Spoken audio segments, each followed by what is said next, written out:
Hello दोस्तों, धार्मिक बातें और पूजा में आप सभी का स्वागत है। आज मैं आपको बताऊंगी वैभव लक्ष्मी व्रत की कथा। एक बड़ा शहर था। इस शहर में लाखों लोग रहते थे। पहले के जमाने के लोग साथ साथ रहते थे और एक दूसरे के काम आते थे, पर नए जमाने के लोगों का स्वरूप ही अलग सा है। सब अपने अपने काम में रहते हैं, किसी को किसी की परवाह नहीं। घर के सदस्यों को भी एक दूसरे की परवाह नहीं होती। भजन कीर्तन, भक्ति भाव, दया, परोपकार जैसे संस्कार कम हो गए हैं। शहर में बुराइयां बढ़ गई थी। शराब, जुआ, रेस, व्यभिचार, चोरी, डकैती जैसे बहुत से गुनाह शहर में होते थे। कहावत है कि हजारों निराशाओं में एक आशा की किरण छिपी होती है। इस तरह इतनी सारी बुराइयों के बावजूद शहर में कुछ अच्छे लोग भी रहते थे। ऐसे ही अच्छे लोगों में सीता और उनके पति की गृहस्थी मानी जाती थी। सीता धार्मिक प्रवृत्ति की और संतोषी थी। उनका पति भी विवेकी और सुशील था। सीता और उसका पति अपनी ईमानदारी से जीते थे। वे किसी की बुराई न करते थे और प्रभु भजन में अच्छी तरह से समय व्यतीत कर रहे थे। उनकी गृहस्थी आदर्श गृहस्थी थी और शहर के लोग उनकी गृहस्थी की सराहना करते थे। सीता की गृहस्थी इसी तरह खुशी खुशी चल रही थी, पर कहा जाता है कि कर्म की गति अटल है। विधाता के लिखे लेख कोई नहीं समझ सकता। इंसान का नसीब पल भर में राजा को रंग बना देता है और रंग को राजा। सीता के पति के पूर्व जन्म के कार्य भोगने के लिए बाकी रह गए होंगे कि वह बुरे लोगों से दोस्ती कर बैठा। वह जल्द से जल्द करोड़पति होने के ख्वाब देखने लगा। इसीलिए वह गलत रास्ते पे चला गया और करोड़पति के बजाय रोडपति बन गया, यानी रास्ते पर भटकते भिखारी जैसी उसकी हालत हो गई थी। शहर में शराब, जुआ, रेस, चरस, गांजा वगैरह बुराइयां फैली हुई थी। उनमें सीता का पति भी फंस गया था। दोस्तों के साथ उसे भी शराब की आदत हो गई।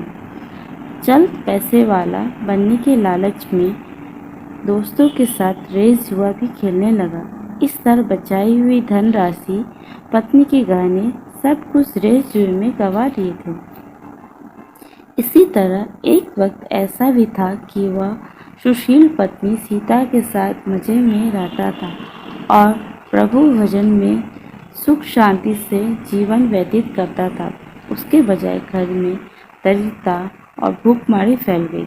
सुख से खाने के बजाय 2 वक्त के भोजन के लाले पक गए और सीता को पति की गालियां खाने का वक्त आ गया था। सीता सुशील और संस्कारी स्त्री थी। उसको पति की प्रताप से बहुत दुख हुआ, किंतु वह भगवान पर भरोसा करके दिल रखकर दुख सहने लगी।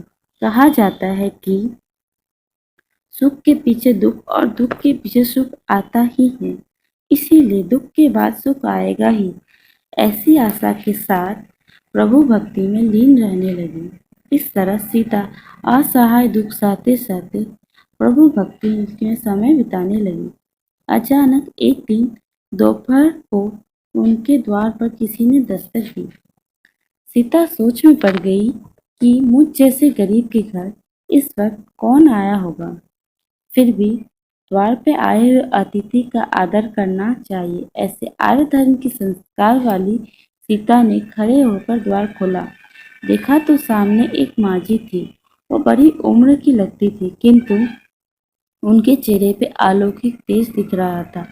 उनके आंखों में मानो अमृत बह रहा था। उनका चेहरा भव्य करुणा और प्यार से झलकता था। उनको देखते ही सीता के मन में अपार शांति छा गई।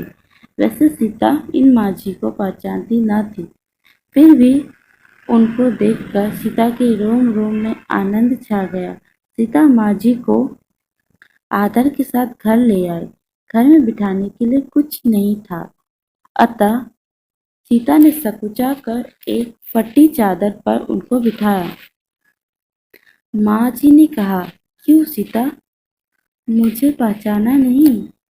सीता ने सिर उठाकर कहा, माँ, आपको देखते ही बहुत खुशी हो रही है, बहुत शांति प्रतीत हो रही है। ऐसा लगता है कि मैं बहुत दिनों से जिसे ढूंढ रही थी वे आप ही हैं, पर मैं आपको पहचान नहीं पाई। माँ जी ने हंसकर कहा, क्यों भूल गई? हर शुक्रवार को लक्ष्मी जी के मंदिर में भजन कीर्तन होते हैं, तब मैं भी वहाँ आती हूँ। वहाँ हर शुक्रवार को हम मिलते हैं। पति जब से गलत रास्ते पे चला गया था, तब से सीता बहुत दुखी हो गई थी और दुख की मारी वह लक्ष्मी जी के मंदिर में भी नहीं जाती थी। बाहर के लोगों के साथ नजर मिलाते भी उसे शर्म लगती थी। उसने दिमाग पर जोर दिया, पर यह माझी याद नहीं आ रही थी। तभी माझी ने कहा, तू लक्ष्मी जी के मंदिर में कितने मधुर भजन गाती थी, अभी तो दिखाई नहीं देती, इसीलिए मुझे लगा कहीं तू बीमार तो नहीं हो गई। यह सोचकर मैं तुझसे मिलने चली आई हूँ। माँ जी के अति प्रेम भरे शब्द से सीता का हृदय पिघल गया। उनकी आंखों में से आंसू आ गए। माँ जी के सामने वह बिलख बिलख कर रोने लगी। यह देखकर माँ जी ने सीता के नजदीक सरक दी और सिसकती पीठ पर प्यार भरा हाथ फेर कर सांत्वना देने लगी। माँ जी ने कहा, बेटी, सुख और दुख तो धूप और छांव जैसे होते हैं। सुख के पीछे दुख आता है तो दुख के पीछे सुख आता ही है। धैर्य रखो बेटी, और तुझे क्या परेशानी? अपने दुख की बात मुझे सुना। तेरा मन भी हल्का हो जाएगा और तेरे दुख का कोई उपाय भी मिल जाएगा।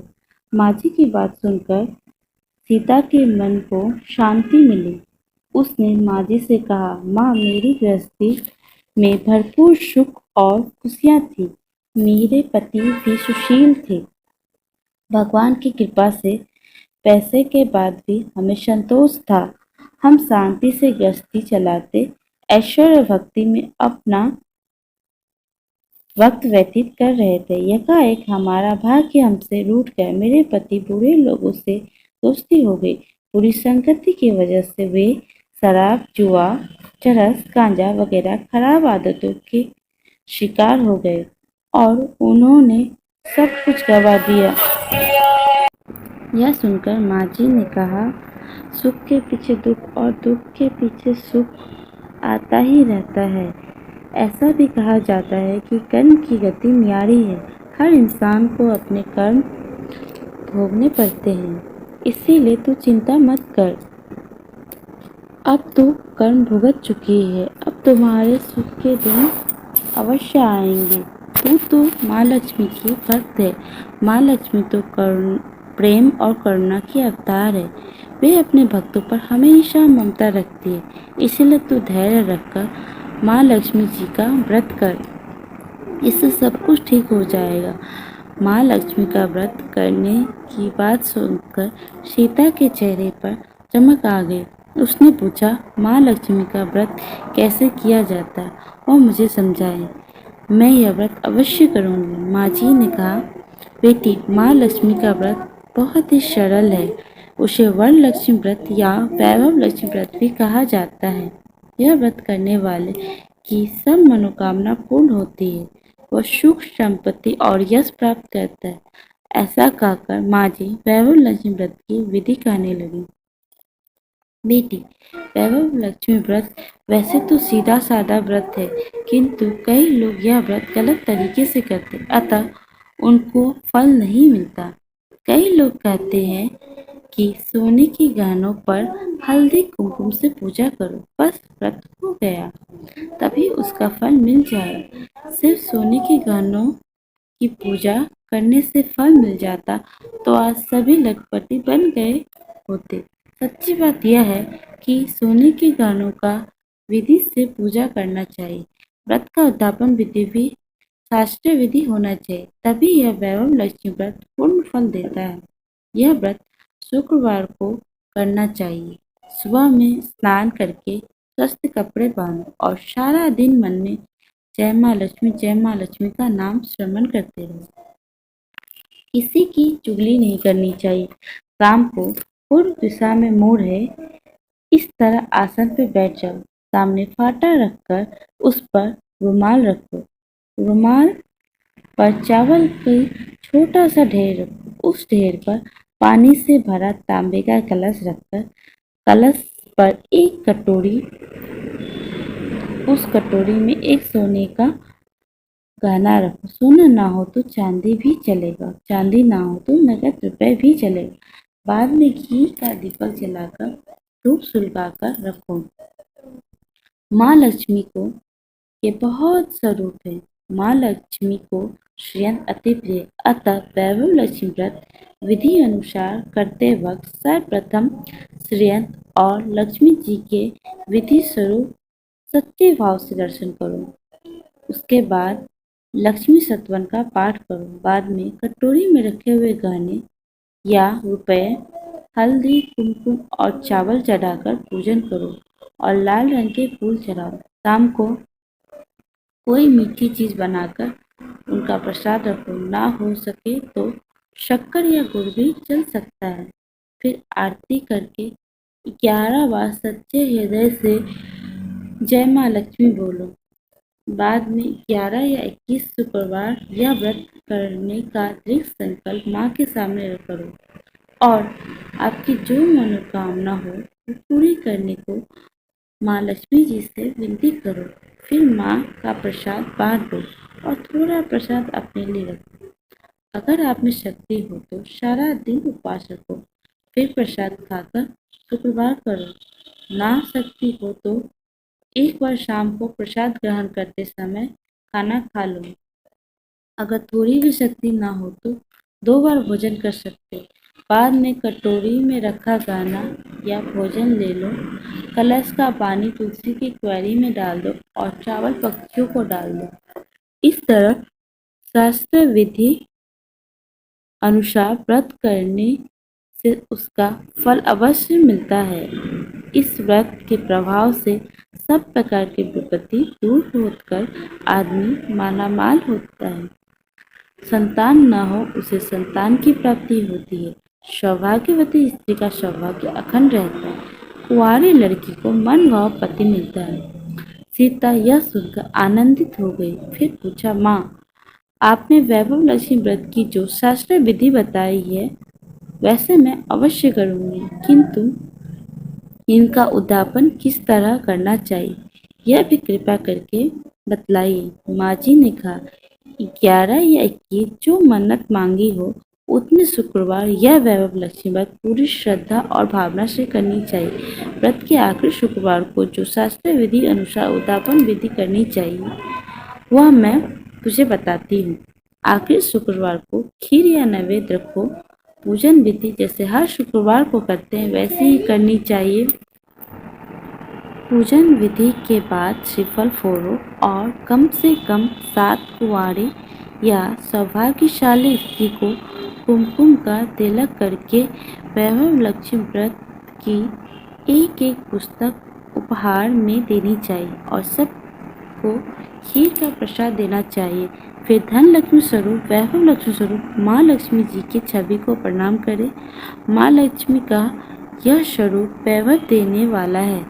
प्रणाम करके मन ही मन भावुकता से माँ की प्रार्थना करते वक्त कहें, हे माँ धन लक्ष्मी, हे माँ वैभव लक्ष्मी, मैंने सच्चे हृदय से आपका वैभव लक्ष्मी व्रत पूर्ण किया है, तो माँ हमारी मनोकामना पूर्ण करो। हम सबका कल्याण करो। जिसे संतान न हो उसे संतान देना। सौभाग्यशाली का सौभाग्य अखंड रखना। कुंवारी लड़की को मन भाव पति देना। आपका यह चमत्कारी वैभव लक्ष्मी व्रत जो करे उसकी सब विपत्ति दूर करना, सबको सुखी करना। हे माँ, आपकी महिमा अपरंपार है। इस तरह माँ की प्रार्थना करके माँ लक्ष्मी जी के धन लक्ष्मी स्वरूप के भाव से वंदना करो। माँ जी के मुख से वैभव लक्ष्मी व्रत की शास्त्र विधि सुनकर सीता भाव विठुर हो उठी। उसे लगा मानो अब सुख का रास्ता मिल गया। उसने आंखें बंद करके मन ही मन शांत संकल्प लिया कि हे माँ वैभव लक्ष्मी, मैं माझी के कहे मुताबिक श्रद्धा से शास्त्र विधि अनुसार वैभव लक्ष्मी व्रत 21 शुक्रवार तक करूंगी और व्रत के शास्त्र विधि अनुसार उद्यापन भी करूंगी। सीता के संकल्प करके आंखें खोली तो सामने कोई न था। वो विस्मित हो गई कि माझी कहाँ गई। यह माझी दूसरा कोई न था, साक्षात लक्ष्मी जी ही थी। सीता लक्ष्मी जी की भक्त थी, इसीलिए अपने भक्त को रास्ता दिखाने के लिए माँ लक्ष्मी देवी माझी के स्वरूप धारण करके सीता के पास आई थी। दूसरे दिन शुक्रवार था। सवेरे स्नान करके स्वस्थ कपड़े पहनकर सीता मन ही मन श्रद्धा से और पूरे भाव से जय माँ लक्ष्मी का मन ही मन सुमिरन करने लगी। सारा दिन किसी की चुगली नहीं की। शाम हुई तब हाथ पांव मुंह धोकर सीता पूर्व दिशा में मुंह करके बैठी। घर में पहले सोने के बहुत से गहने थे, पर पति देव के गलत रास्ते पर चलकर सब गहने गिरवी रख दिए। पर नाक की चुन्नी बच गई थी। नाक की चुन्नी निकालकर उसे धोकर सीता ने कटोरी में रख दिया। सामने फाटे पर रुमाल रखकर मुट्ठी भर चावल किया। उस पर तांबे का कलश पानी भरकर रखा। उसके ऊपर चुन्नी वाली कटोरी रखी। फिर माँ जी ने कहा था वैसे ही शास्त्र विधि अनुसार बंधन, सतवन, पूजा वगैरह किया और घर में थोड़ी सी शक्कर थी और प्रसाद में रखकर वैभव लक्ष्मी व्रत किया। यह प्रसाद पहले पति को खिलाया। प्रसाद खाते ही पति के स्वभाव में फर्क पड़ गया। उस दिन उसने सीता को मारा नहीं, सताया भी नहीं। सीता को बहुत आनंद हुआ।